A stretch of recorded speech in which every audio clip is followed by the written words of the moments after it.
अस्सलाम वालेकुम viewers, this is Anmol Nasir Qureshi. Welcome to English with Anmol. उम्मीद करती हूँ आप तमाम लोग खैरियत से होंगे। हम लोगों ने अपने लास्ट लेक्चर में फोनेटिक्स के बारे में डिस्कस किया था, उसके कुछ बेसिक कॉन्सेप्ट्स और डिफरेंट डेफिनेशंस को डिस्कस किया। In today's lesson we gonna talk about the development of phonetics.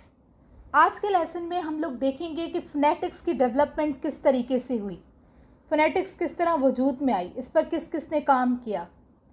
तो अगर हम लोग डेवलपमेंट की बात करें फोनेटिक्स की, तो हम इसके सारे डेवलपमेंट प्रोसेस को 3 हिस्सों में डिवाइड कर सकते हैं। Firstly we have ancient foundation, then we have medieval and renaissance period, and then we have modern phonetics.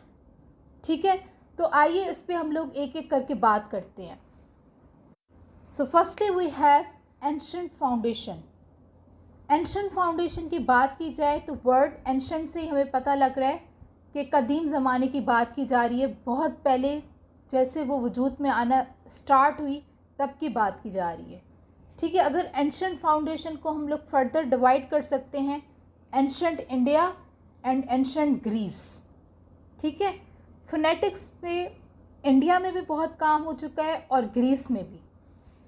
Okay, so in ancient foundation, firstly we will discuss about ancient India. ठीक है, India में क्या क्या काम हुआ। अब जब वैदिक पीरियड चल रहा था 1500 टू 500 BC, ये इसका टाइम पीरियड है। इसमें डिफरेंट स्कॉलर्स ने फोनेटिक सिस्टम पर काम किया, डिफरेंट साउंड्स को डिस्क्राइब किया। जब वैदिक हाइम्स रिसाइट की जाती थी तो उस वक्त साउंड्स पर फोकस किया जाता था। इसके अलावा एक हमारे पास संस्कृत ग्रामेरियन है पनीनी, इनका जिक्र जो है हमारे पास प्रीवियस लेक्चर्स में भी हो चुका है कि इनकी काफ़ी कंट्रीब्यूशन रही है। इन्होंने फोनेटिक्स पर बाकायदा काम किया, लेकिन उनका काम संस्कृत लैंग्वेज पर था। Then we have ancient Greece. अगर एंशिएंट ग्रीस की बात की जाए तो हमारे पास बहुत ही फेमस स्कॉलर्स हैं, प्लेटो एंड एरिस्टोटल, जिन्होंने स्पीच और नेचर ऑफ साउंड्स पर काम किया। ठीक है, स्पीच में उन्होंने साउंड्स देखे कि किस तरह प्रोड्यूस किए जा रहे हैं और साउंड्स की नेचर क्या है, इस पे काफ़ी काम किया। इसके अलावा एक और हमारे पास ग्रामेरियन है टेनोसियस थ्रेक्स, इन्होंने भी काफ़ी काम किया फोनेटिक्स को लेके। Okay, now moving towards the second phase, that is called medieval and renaissance period. ठीक है, ये बीच का दौर था जब फोनेटिक्स जो है कहीं बीच में थी, आहिस्ता आहिस्ता से इवॉल्व हो रही थी, उसके अंदर चीज़ें ऐड होती जा रही थी। अब इस पीरियड को हम लोग फर्दर डिवाइड करें तो हमारे पास हैं Islamic golden age and European renaissance. So let's discuss Islamic golden age. जो इस्लामिक गोल्डन एज है उसका टाइम पीरियड था 8th to 13th सेंचुरी। इसके अंदर इस्लामिक वर्ल्ड से डिफरेंट स्कॉलर्स ने फोनेटिक्स पर काम किया। फोनोलॉजिकल थियोरीज आई, आर्टिकुलेशन ऑफ स्पीच साउंड्स पर काम किया गया कि साउंड्स जो है किस तरह से प्रोड्यूस हो रहे हैं, कौन से स्पीच ऑर्गन्स इन्वॉल्व हैं। इसके अलावा अगर हम लोग नोटेबल फिगर्स की बात करें, फोनेटिशियंस की बात करें कि किसने काम किया, अल फराबी और इब्न सीना, ये दोनों नोटेबल फिगर्स हैं उस टाइम पीरियड की। Now discussing the European renaissance. अब यूरोपियन रिनेसेंस में भी लैंग्वेज में काफ़ी इंटरेस्ट लिया गया था, स्पीच साउंड पे स्टडी की गई और कुछ स्कॉलर्स थे जैसे कि पेट्रस रेमस और जोहान्स रेक्लिन, इन्होंने भी काफ़ी कंट्रीब्यूशन दिखाई थी फोनेटिक्स को अंडरस्टैंड करने में, और इसके अलावा लैंग्वेज स्ट्रक्चर्स को भी उन्होंने स्टडी किया था। Now moving towards the last phase, modern phonetics. Modern phonetics को भी फर्दर डिवाइड किया गया है 18th century, 19th century, 20th century. Let's discuss them one by one. Okay, now talking about modern phonetics of 18th century. 18th century में असल में beginning हुई थी सिस्टमेटिक अप्रोच टूवर्ड्स फोनेटिक्स। ठीक है, आहिस्ता आहिस्ता करके कॉम्प्लेक्स की तरफ जाया जा रहा था क्योंकि बेसिक्स ऑलरेडी पता लग चुके थे।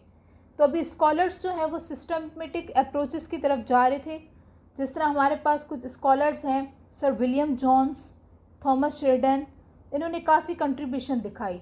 in analysis of speech sounds and language pronunciation.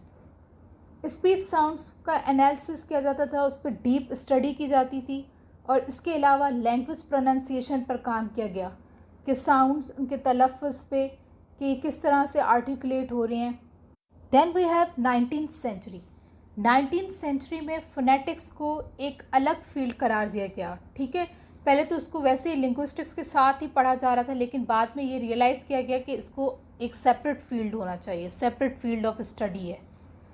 इसके अंदर जो हमारे पास नोटेबल फिगर्स है वो हैं अलेक्जेंडर हेनरी स्वेट. ठीक है, इन्होंने काफ़ी कंट्रीब्यूशन दिखाई. इन्होंने फोनेटिक्स पे काम किया और इसके अलावा फोनेटिक नोटेशन सिस्टम दिया.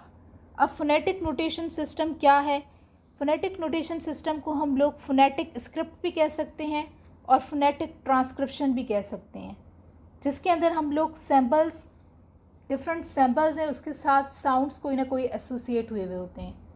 इन शॉर्ट हम लोग कह सकते हैं कि फोनेटिक ट्रांसक्रिप्शन एक ऐसा सिस्टम है जिसके अंदर हर सैम्पल के साथ डिफरेंट साउंड्स एसोसिएटेड होते हैं.